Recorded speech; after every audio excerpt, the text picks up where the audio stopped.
Hi, it's Rachel here from off-road.cc, and today I'll be talking about my most recent review of the Scott Contessa Speedster Gravel 25, a women's specific gravel bike from Scott Sports.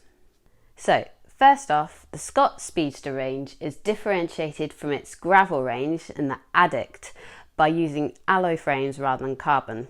The geometry is also a little different, so the alloy Speedsters have steeper seat angles, slightly steeper head angles. They have taller head tubes, tad longer reaches, and also very minutely higher bottom brackets when compared to that carbon Addict gravel bike.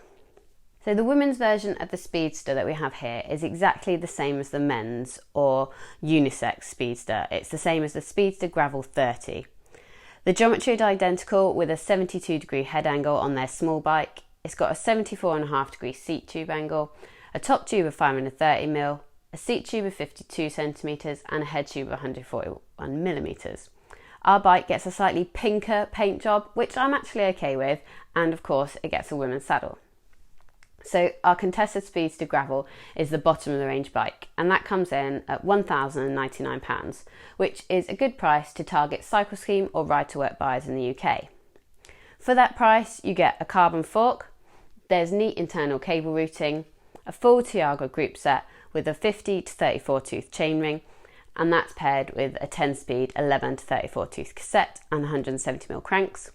The brakes are cable actuated Shimano BR RS 305s, and they're used here with 160mm rotors up front and 160mm at the rear too. To keep you rolling, there's Syncross Race 24 disc rims laced with Formula hubs and shod with Shorby G1 all-round tyres, which are 700 by 35C. Most of the finishing kit is Syncross 2, so bars, stem, post, lady saddle, all from the same stable.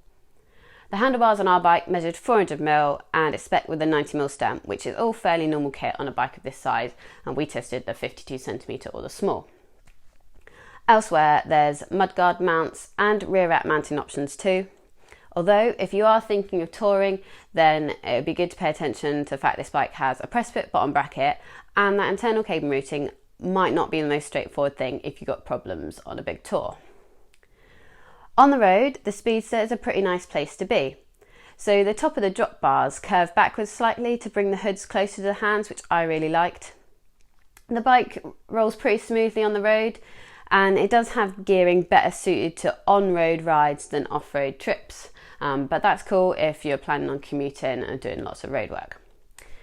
Take the bike off-road and the mech does tend to swing about a little bit as soon as you hit the rough stuff, which in turn allows that chain to slap and rattle about too, which makes for a right noise.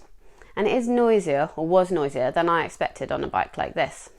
So that alloy frame of the Speedsters also has a pretty harsh ride, harsher than I experienced on the Specialized Diverge I tested earlier. The carbon fork goes some way to provide a bit more comfort up front, but it does highlight the stiffness at the rear. I tried low pressures in the tyres, but it didn't dispel much of the vibrations either. It's unforgiving and would ultimately, over long distance, become quite tiring. Scott officially say that 35C, as fitted on this bike, is the widest tyre that the bike will accept. And taking a look at the clearance, it doesn't look like there's much room for more, especially not if you choose to fit mudguards. So going for a bigger volume tyre, just to make it a bit more comfortable, probably isn't an option here either. The Shimano brakes that are spec'd are the type of mechanical discs where only one of the pad moves, so it limits adjustability slightly, and the pads may wear differently. It also inherently causes the rotor to bend a little when the brakes are applied. As per performance though, they're on par with similar budget brakes. They will stop you, but there's very little feel down the lever. It's worth noting there are other bikes out there at a similar price, which also spec mechanical discs, but ones where both pads move when you apply the brake, and so both can be adjusted. The Specialized Diverge E5 Sport, which Dave tested on off-road recently, is one of them.